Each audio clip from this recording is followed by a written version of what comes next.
So the government's just unlocked the country, woo! So that means I can now do a review. Look how busy it is! We can now do the review of the Lexmoto Isca.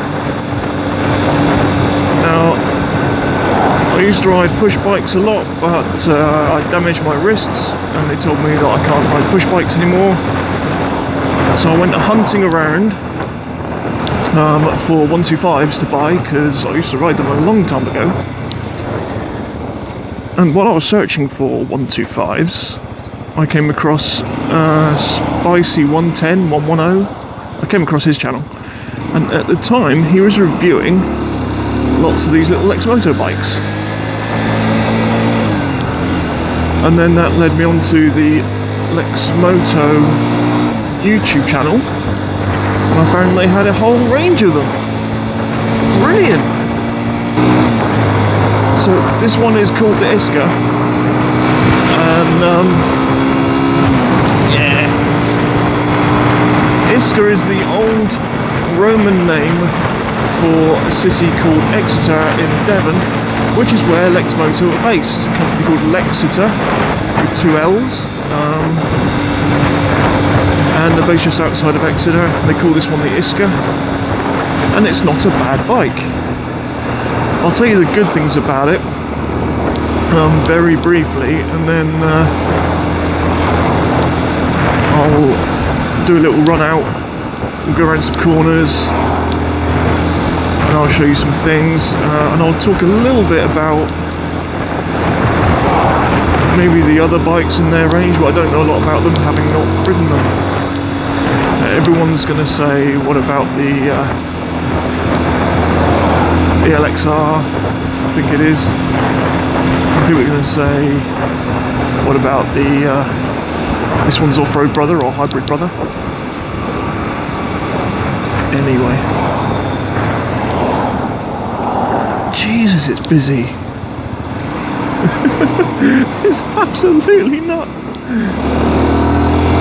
Right.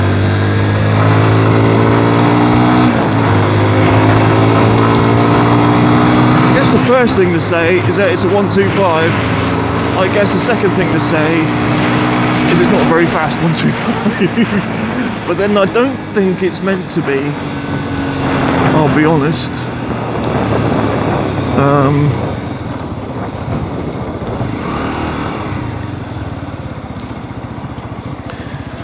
It is very much a city bike.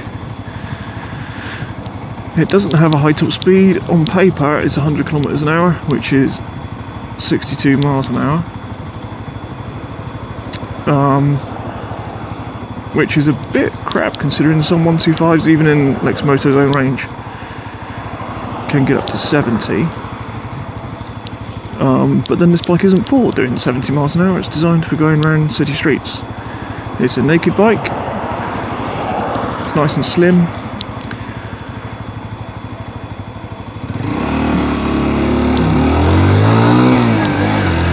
So it's quite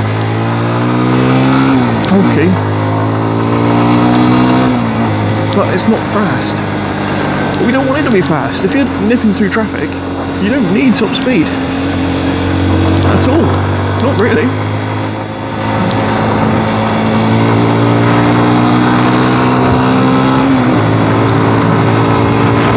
It really doesn't have top speed. So I'm doing, right, this is another thing that is a little bit poor about this bike, probably the poorest of it all. It's indicating 48, I'm not doing 48. The speedo is out, so the speedo is plus about 3-4 mile an hour. Yeah, it's slightly out. That'd be probably the biggest problem with this bike, is that the top speed on paper is 100 kilometers an hour, 62 miles an hour. And this thing will be saying that you're doing 60, but you really ain't. You really ain't. So if it says you're doing 55, you ain't doing 55, you're doing 52, or even worse.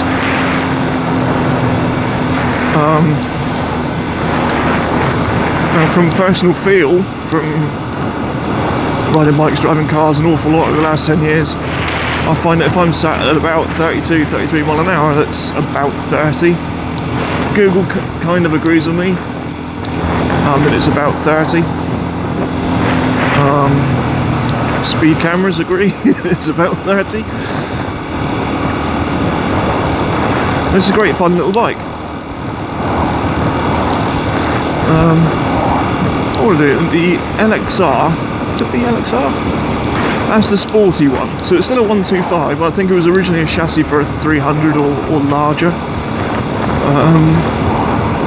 That one has the speed to it. I'm not sure if it's just the shape and the weight that happens, or if it's definitely a different engine. Whether it's a more powerful engine, I don't know. This one develops 10.5 horsepower at a number of thousand revs.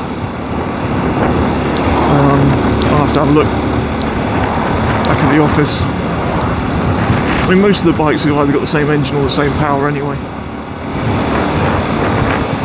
But as you can see, so I'm just drifting around the New Forest. It's between 30 and 40 mile an hour limits. It is ideal for this. It's ideal for banging around the city at 20, 30, 40 mile an hour. But you'll notice that when I get onto the speed limit thing here, where it's 60, that BMW did not want to wait. Let's see what I can do. I'm not going to crouch down straight away. I'm in 5th. I started fairly low down the red band, about 5,500, 6,000 revs. Okay, I'm getting up towards, so it's 55.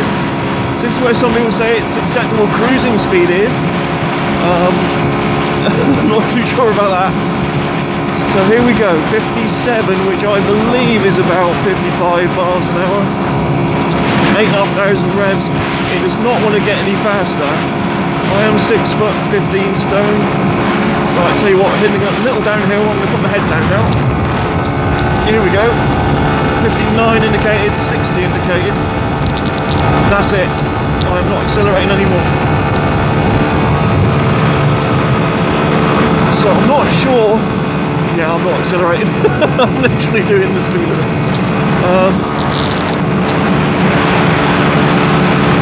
So I think 100 kilometers an hour maximum speed is probably a bit cheeky, considering I know this underreports its speed. I'll tell you what we can do. So what I'm going to do, I'm going to knock it down now, because I don't like running it that hard for that long. That's indicating 55 now. So this feels comfortable, like 8,000 revs feels comfortable for this bike. If you start trying to accelerate, it starts rattling at you, which is fine. It's only 125. I'll get places. But if you see what I mean about the city riding thing I'm talking about, if you're in London or the outskirts, or like I am, the outskirts of New Forest, Southampton, then that is fast enough. It really is. That is fast enough, because you're not going to be at that speed for any kind of length of time. At all, really.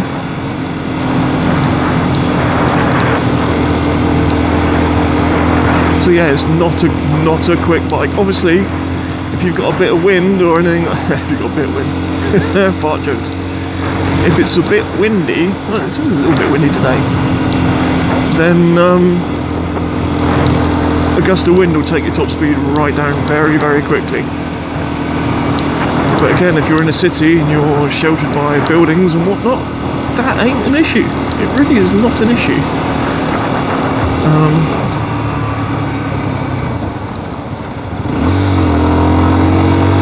Just gonna get around this guy.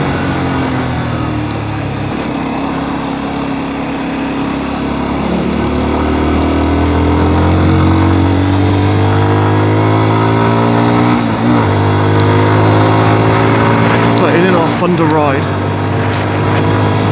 I'm not even the best rider. I'm really not. But you don't need to be quick. I mean, 125 is brilliant, especially this one, because it sounds like you're absolutely revving the nuts off it, and you're going really quickly, really fast. You go, Rah! You look down at the speedo, you're doing 28 miles an hour, which is hilarious. You know, but I'm riding around the forest. I'm riding around the town. I want to sound like I'm going a million miles an hour. I want to go around the corners, you know. Anyway, I've talked about all that. What should I do about next? Oh, fuel economy. This bike, I think I filled it up 3 times. I mean, okay, we've been on lockdown for a bit. This is the 3rd time I filled it up. It's still got 3/4 of a tank left, and I'm on 853 miles. That's really good. I've spent less than 50 quid and I've gone nearly 900 miles and I've still got half a tank left. It is ridiculous. The MPG on this thing is absolutely ridiculous. It really is.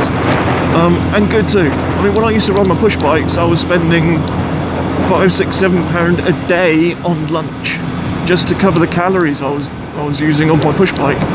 This thing is actually cheaper to run than my own body. Which, if you put it in terms like that, I mean, this is a 125. There are hundreds of 125s out there. I suppose that statement about 125s can be true for any bike at all, but I'm reviewing this one, and when you put it in terms of you can literally fuel this bike cheaper than a human. That's not bad going for any engine at all. Okay, I bought this bike brand new because it's nice and cheap. It's 1,500 quid. That's not the on-the-road price. That's the purely the cost of the bike. You need to register it. Some other bits and pieces. That's a couple of hundred quid. So you're probably looking at 1,800 quid on the road price. And then you got your insurance and bits and pieces on that. So for an instant gateway, including your CBT and everything, you could be on the road with this bike for about £2,000. That's not a small amount of money, but it's not huge. If you're looking at the Yamahas and the Hondas, even second hand, they're going to cost you £2,000 from the outset. You know, and if you get a second hand one, it's going to have to be MOT'd and all that kind of stuff. This is brand new from the outset. No MOT, 3 years. Thank you very much. Very nice. You know, it's absolutely brilliant. I think Lexmoto were the 3rd best sellers in the UK right now, after Honda and Yamaha. You know, I couldn't believe it. You know, so when I was told by the doctor, you can't ride your push bike anymore, I was like, oh no, well, I'm going to have to get a motorbike because I'm sure as hell I ain't sitting in traffic. You know, who wants to sit in traffic? So it had to be a motorbike, and then I managed to get this one and my CBT done and get the insurance and all that kind of stuff. I've got all that done in 4 days. I bought the bike, it was delivered. Like the next day, I did my CBT on the Sunday, and then that was it. All done. Bike in my hands. Incredible. Yeah, just a bit new forest one.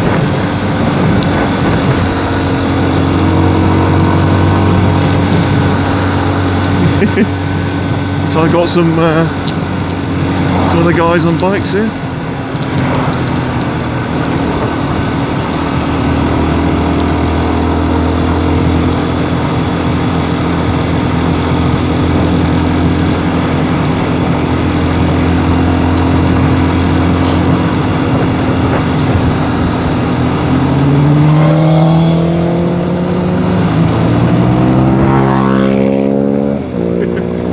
This bike won't do that, watch.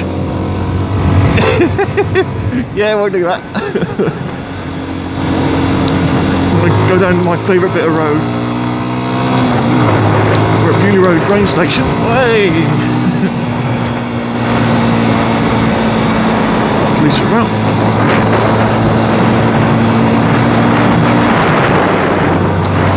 And what we're going to do, we're going to turn left here. Oh, there's a car! No! There's the police and the car. Never mind. 4, 3. Yeah. So this is probably one of my all-time favourite bits of road in the New Forest. There are others. from my push bike days that I like, that I know where they are, but this is the nearest one for me, and we're still on partial lockdown at the moment. We're still on partial lockdown, so in theory I shouldn't be too far from home for no particular reason. Yeah, so anyway, yeah, so I'm actually full throttle now. I'm not really excited. Well, I just lifted off for that corner.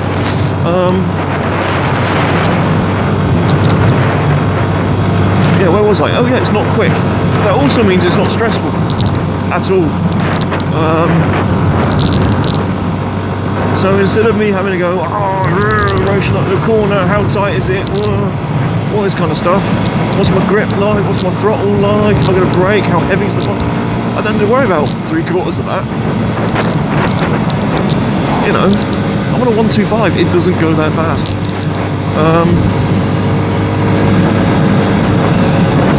You know, I'm not worried about overtaking the car in front, who seems to have a variable speed. A foot that only locks into one position, and then the car goes the speed it wants to go, depending on the hill and the wind. You know, it's a 125.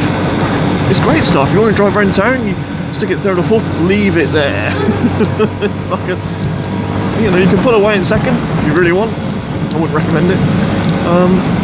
You know, it's that kind of thing. You can almost ride it like a twist and go. You know, it's very, very comfy to ride. Stressless.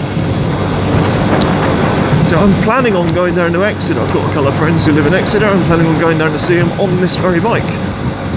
125 miles. No, it's not. So it's somewhere around there. Yeah. But I won't be taking like the main roads, the A303, the A31, A35 or anything like that. No, I won't be doing that. I'll be cutting across the forest, go down to Bournemouth, across the coast, you know, along the coast, and down there, all over the country lanes, because I want to have all the, you know, all the weavy business, and you know, I want to have a bit of fun when I'm riding, and you know, I don't want to be revving it at 60 miles an hour all the way down an A road. You know, I think if I ever did my big test, I don't think I'd ever use a motorway because they're the most boring roads you can imagine. You know, why would I do that? No need. There's no need. I'm going to take the A roads where it's cool. I mean, there are corners you have to brake for and things you have to think about. Good, because I want that. You know, this is an easy bike to ride. Very easy bike to ride. It's very forgiving. It wants to go around the corners, so why not give it some corners to go around? And in the meantime, I can have an hour, or maybe about 2.5 hours worth of fun. You know, why wouldn't I want that? That's what motorbikes are for. Noodling around on the twisties, not going down a fucking motorway.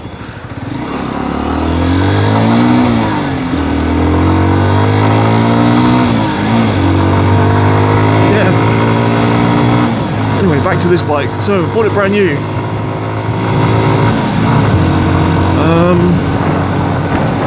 Which is good. The first 300 miles, and I'm not sure if it's true for all 125s because all the previous ones I had were second hand and already broken in, but the first 300 miles were bloody horrendous. Really, really, really bad. It was rough. The gearbox was rough as hell. It didn't want to accelerate, it didn't want to brake, it certainly didn't want to corner. Now I bought this in January when it was still doing all that heavy rain stuff. And new tyres aren't good at the best of times. The new tyres in the wet are terrible. This bike did not want to go around corners. I was literally like, oh no, don't do that. No, I can feel you slipping. It felt like I was on marbles. It felt like someone put a skateboard under my back wheel. And my front wheel. It was horrendous. But after the 300 mile service, which I seriously recommend you do, even if you don't want to have the warranty honoured, because you have to do it to get the warranty honoured,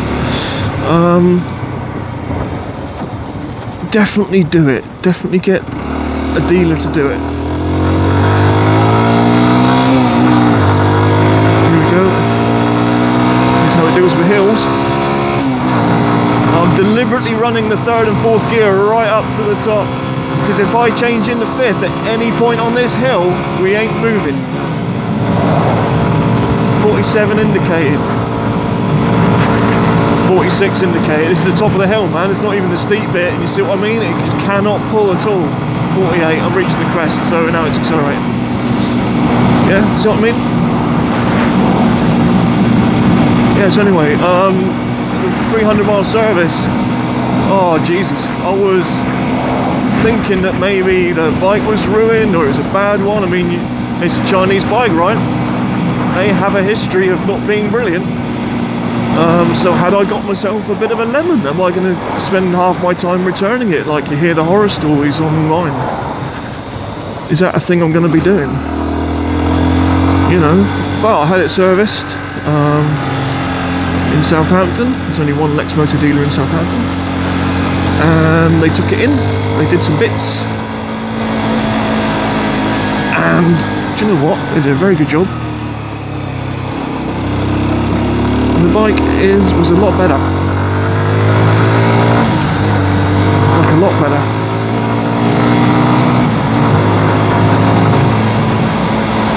You know, I can't begin to describe the difference. And now it's due. It's where are we now? 860 miles.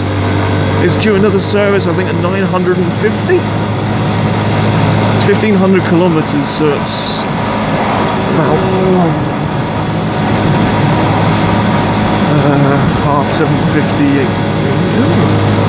Maybe it's 950 for its second service, and I'm really looking forward to it, because this is the one where the engine's broken in, it's got a bit loose, so they're going to have a look at the valve clearances and bits and pieces like that.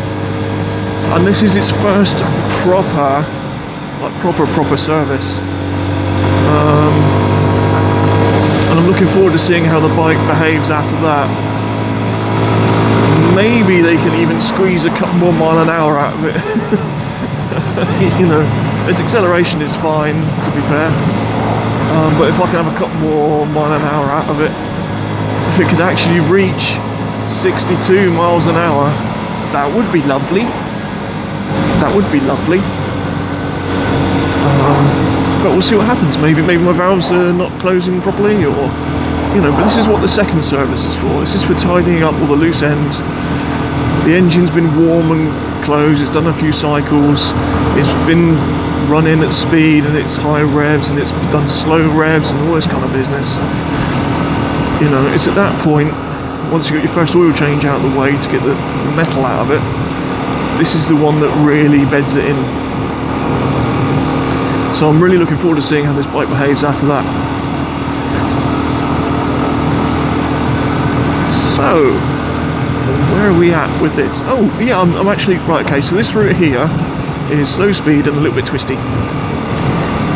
So I'm just going to take you around here. Like I said, I'm not the best bike rider, you know, so don't judge me on that one.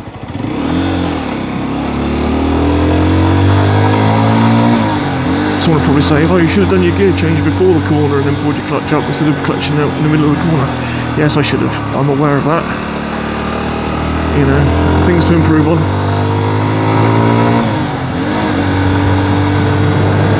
You know, but this is a nice little residential road. It's called Staplewood, actually. If you recognise Staplewood, the name Staplewood, it's because this is where the Saints training ground is, and here it is on the left. There you go. Home of the Saints, right there. So that's Stapleford. Where are you going, mate? Yep. Stapleford Lane, that's where the Saints train. And there. Yeah, so this road is, I'm going to annoy everybody by doing the speed limit. How ironic is that? This is 30 all the way down here. There's various residential roads, quite thin. there was a thing across the New Forest, oh, must be a decade ago now, where they reduced all the speed limits for villages and things to 30, and this is one of the roads they reduced. It used to be national speed limit. You used to do 50 or 60 down here, which is fun. Which meant at 125, it's flat out as you can get it on the straight bits. Nearly died here a few times. Yeah, but now it's 30, which means you do get a little bit of, you know, it's actually very nice. You know, trees are nice, the plants are nice, it smells alright.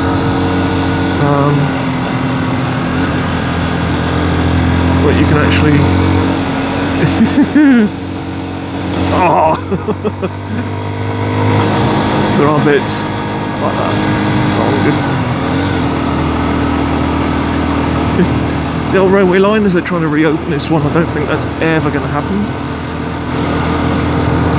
Yeah, so anyway, back to this bike. Last things I'll say about it. So fuel economy good. Stock tyres terrible until they're worn in, and even then I wouldn't trust them a huge amount. Cost is good, cost is very good.